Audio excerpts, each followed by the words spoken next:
What's up, Gators? I'm Jay. And I'm Logan. And welcome back to another episode of Swamp Talk. This Saturday, our school's cross-country team will host the Capel Invitational here at the Swamp. Another big date coming up is picture retakes. They will be held October 13th in the gym lobby, and more information will come soon. Now let's go over to Ben for coverage on the blood drive that happened on Thursday. What's your name and what do you do for the blood drive? My name is Ryan Anthony. I'm a phlebotomist for the blood drive. I'm also the team leader for the blood drive as well. How much blood do you expect people to be giving here?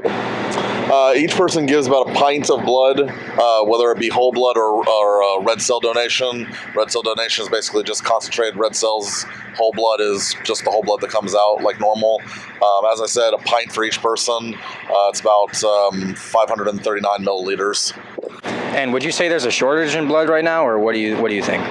As far as a mass shortage is concerned, not necessarily, but we are always short as far as different types of blood. O negative and O positive being the most common, and also the universal donor. We need those the most, and we're always in short supply of those. A lot of people seem to think that the rarer bloods, A, B negative, B negative, are the ones that we always kind of need, but since we don't use them as often, we're actually kind of okay with those most of the time anyways.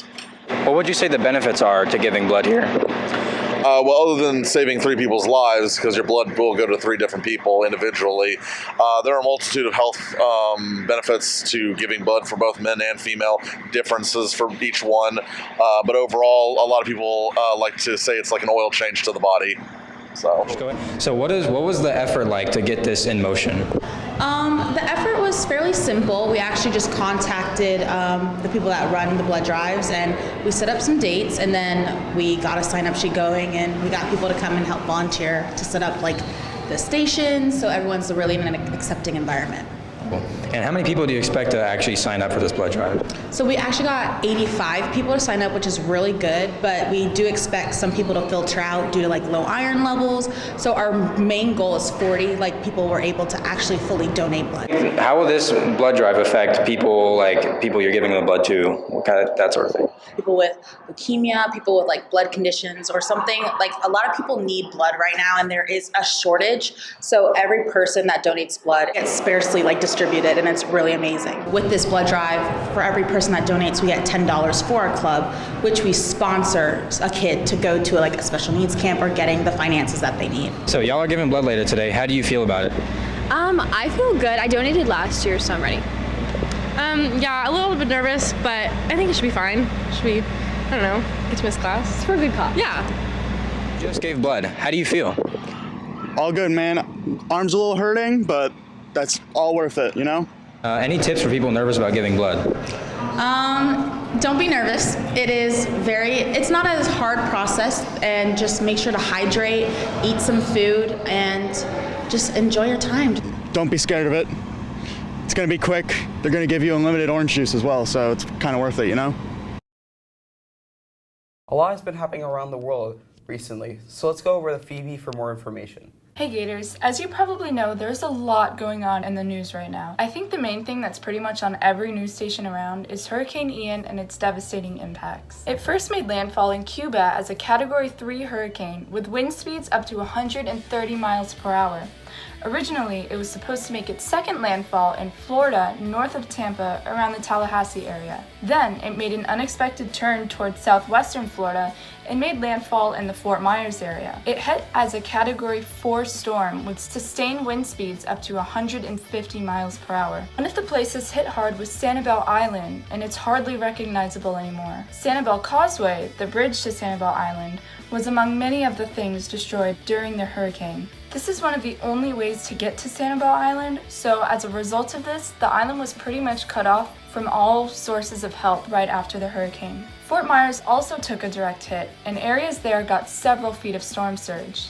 It left nearly 2.3 million people without power in Florida alone. Unfortunately, the death toll rose to 100 as of early Tuesday morning as search and rescue teams continued to search the debris. After Hurricane Ian left Florida, it headed towards the Carolinas as a tropical storm, but strengthened yet again to a Category 1 hurricane. It made landfall near Georgetown, South Carolina. Not as bad as when it hit Florida, but it still caused streets to flood and destroyed part of each of the 4 piers located located along the coast. People continue efforts to rebuild and recover from the hurricane in Cuba, Florida, and the Carolinas. Shifting gears to pretty much the opposite of hurricanes, SpaceX successfully carried their 5th crew to the International Space Station Wednesday morning. The Artemis 1 rocket still has not launched, but it's set to launch sometime in mid-November. That's it for now. Back to the anchors. Thanks, Phoebe. While there's a lot of good and bad going on around the world, Friday is National Happiness and Forgiveness Day. Let's go over to Natasha for more on that. Hi Gators, today is National Forgiveness and Happiness Day. Watch how someone may react in a bad situation. Oh, I'm so sorry. Not forgiving produces stress hormones, leads to anxiety, and causes unhappiness. Oh, I'm so sorry. It's okay. Yeah. Forgiveness leads to happiness, makes you more successful, and ensures a healthy life. Today, choose happiness and try forgiving someone. Thanks, Natasha. The end of the quarter is coming up soon, on October 14th, so please be sure to work hard to get any low grades up. For those looking to enter the armed forces, the ASVAB test will be held in the Culinary Arts Dining Room. Students can sign up for the test by visiting the College and Career Lab in room 501.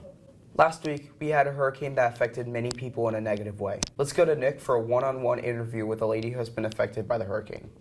Hello Gators, I'm Nicholas, and recently Hurricane Ian struck Florida. Luckily, us in Land O'Lakes weren't too affected. That doesn't mean no one was. Over this last weekend, I got the opportunity to go help in Fort Myers and Sarasota. While down there, I was able to find somebody who was willing enough to do an interview.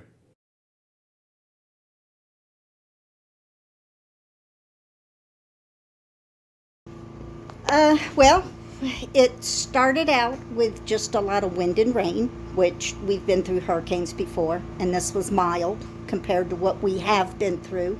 As far as a hurricane, it rose from that direction and then slammed us from the front, so we kind of got sandwiched front and backyard by water, and it just was rushing in the house, and we were scrambling. Kids were having a great time playing in the dirty water.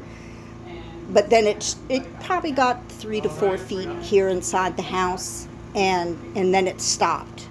And so we were like, okay, is this the end of it? You know, we had a pontoon boat that was landed at our front door, so it kept banging on the house. Our neighbor's boat ended up across the creek and in another person's yard. How are you holding up? Good. When it's all done, I'll have my cry. But as far as we're alive, we're healthy, everything else is just stuff. Wow, I'm glad she's okay. Recently, there's been some strange activity around the school campus, so please be aware and careful around the school. That's it for our show today. Be sure to check in next week for another episode of Swamp Talk.